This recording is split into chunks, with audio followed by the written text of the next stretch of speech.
dalam pandangan saya ini kontraproduktif ya, karena tadi saya sampaikan ini perlu kepastian harga ya dan pasokan ya. Jadi bukan hanya harga ya. Jadi karena Oke. mungkin selama ini pemerintah melihatnya hanya harga, memang itu penting ya, tapi tidak serta-merta pasokan itu menjadi sekunder. Ini sama-sama primer nih, harga dan pasokan. Kemudian kebijakan pembatasan ini, kuota ini ya, ini kalau salah membuat perencanaan produksi menjadi kacau ya, karena membatasi 48% ini ya berarti pemerintah di satu sisi memberi subsidi, tapi di satu sisi dia menarik kembali gitu dengan beban tinggi ya, dan ini berat bagi industri padat energi.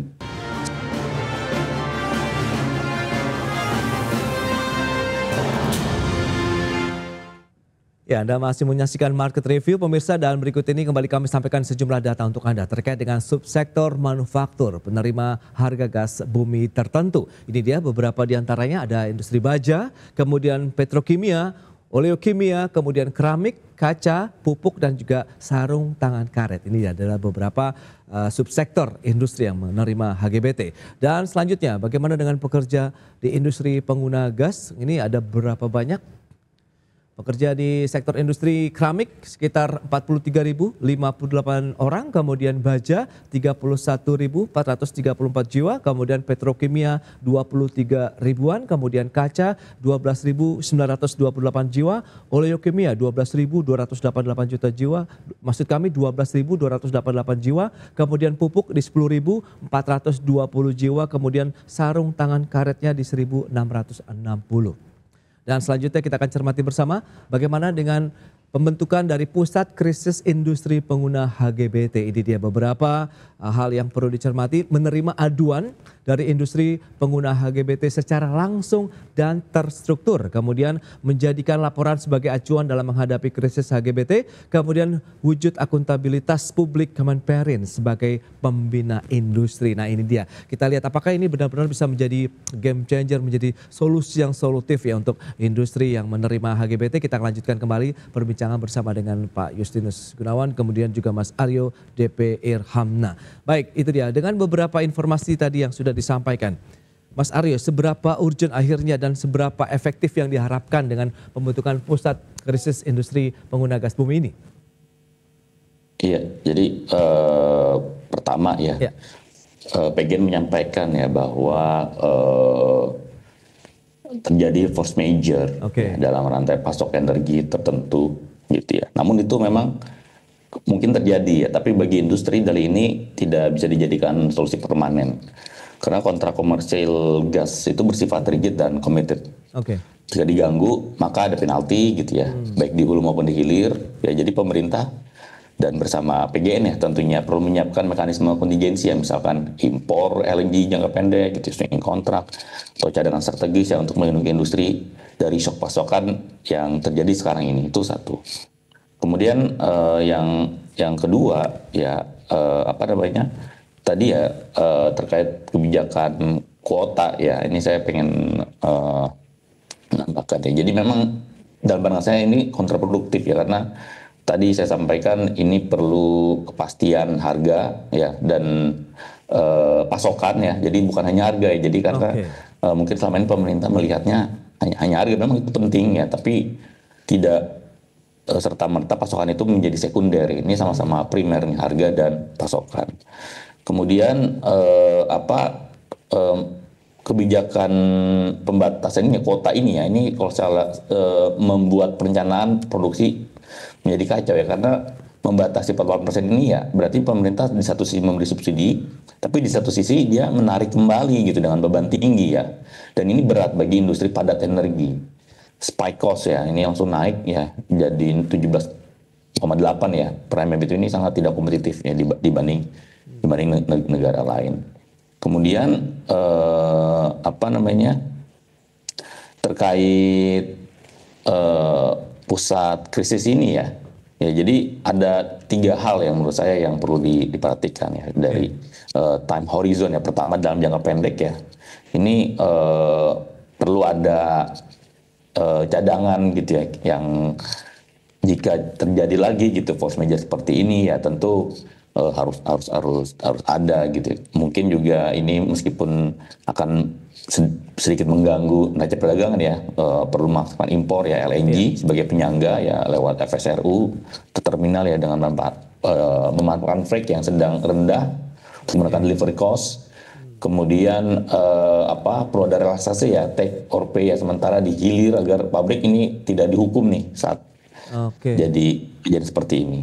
Dan tentu jangka menengah juga perlu renegosiasi alokasi domestik, kemudian standarisasi kontrak swap atau swing gitu ya antar koridor, ada hedging juga. Jadi memang ada beberapa ini. Kemudian jangka panjang yang menurut saya tidak kalah penting ya. Jadi tata kelola gas untuk industri ini harus di-reform gitu. Satu planning book gas industri ya, volume, sumber, pipe ya, topologi, cadangan, dan memang harus tidak hanya pemerintah, ini harus ada kolaborasi yang apik gitu pemerintah dan pelaku usaha gitu. Nah ini bottleneck-nya apa yang harus kita coba urai kemudian disambung kembali menjadi simpul yang lebih menguntungkan, win-win solution lah dari sisi penyalur, penerima HGBT-nya sendiri, Mas Aryo. Iya, jadi bisa membuat regulatory scorecard ya secara beberapa periode, misalkan triwulanan gitu ya. Firm misalkan pasokan, kemudian pressure dan outage per menit juga gitu ya. Dan juga kepastian ini tadi ya topik kita pada saat ini ya. Jadi minimal bisa 5 tahun rolling gitu, bukan perpanjangan tahun ke tahun.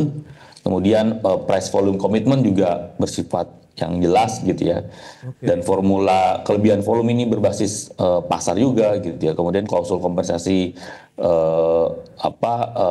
RS yang otomatis gitu ya. Dan transparansi biaya regas juga dan transportasi. Jadi memang ada banyak hal-hal teknis ya. Karena apa? Karena ini kalau tidak segera ditangani ya ini betul-betul sangat mengganggu daya saing industri secara makro, kira-kira seperti itu.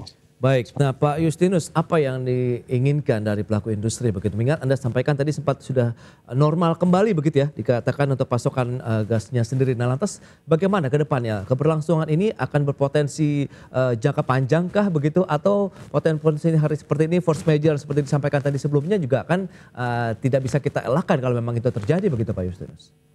Ya, force major menyebabkan tekanan turun dan sekarang sudah normal. Seharusnya tidak ada gangguan lagi juga tadi seperti Pak Aryo katakan mengenai harga. Bahwa kami ulangi lagi bahwa jadi price and volume itu menjadi suatu dua hal yang harus ya Pak Aryo ya. Dan kami kalau mohon saya kutip Pak Aryo bahwa ada suatu monitoring 3 bulan secara melekat pengawasan dengan transparansi data bagaimana perkembangan HGBT ini. Karena ini menjadi satu patokan bagi kita untuk bekerja. Kami akan bekerja semaksimal. Apalagi dengan target pemerintah mencapai 9%.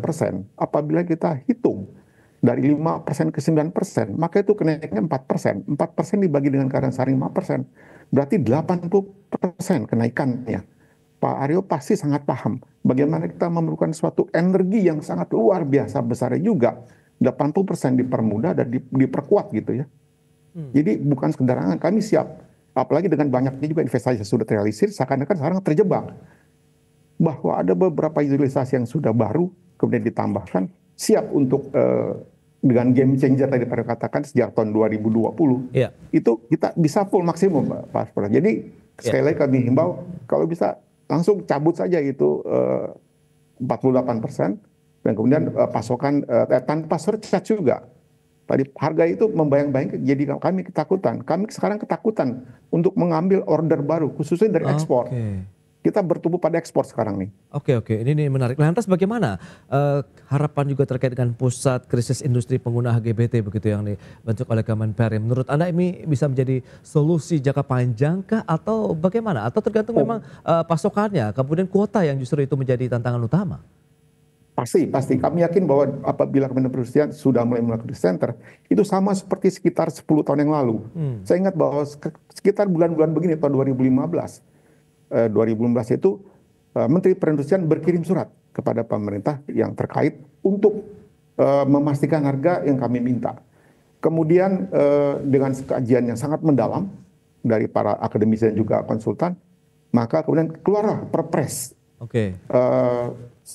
di tahun 2016 yang dilaksanakan pada tahun 2020. Justru kajian akademis yang diterapkan pemerintah itu kemudian teruji secara positif, efektif banget, kita bilang malah sakti ini. Pada saat COVID, ini seperti Pak Aryo katakan game changer banget Pak Aryo. Oke.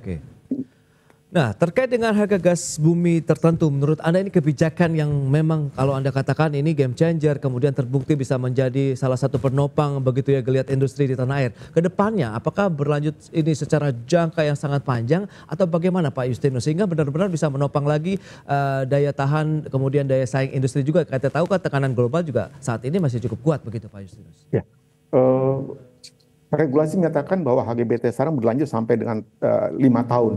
Ya. Kami yakin dalam 5 tahun ini sudah cukup bagi kami untuk bisa membuat planning seperti tadi kan Pak katakan, jangka pendek, jangka menengah, jangka panjang. Yang terutama adalah kami menjaga pasar ekspor dan sementara juga menjaga pasar domestik tidak dimasuki impor. Ini kepastian sangat penting. Tadi Pak Aryo katakan tegaskan, supply dan price ya Pak Aryo ya.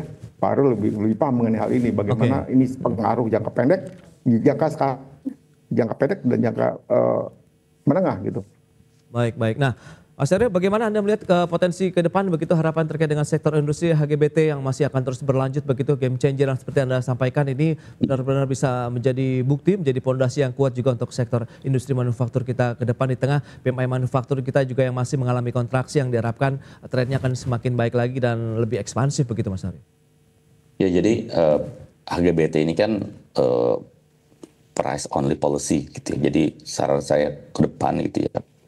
Perlu dipikirkan ya price volume commitment ya. Jadi pemerintah menetapkan floor volume tahunan ya per subsektor ya. Dan ini harus dilihat juga dari kebutuhan secara historis dan harus terverifikasi gitu ya. Kemudian mungkin sisanya ini bisa interruptible. Jadi pabrik juga bisa merencanakan utilisasinya kira-kira kayak gitu ya. Kemudian juga tadi ya pusat krisis gas industri ini menurut saya bagus ya.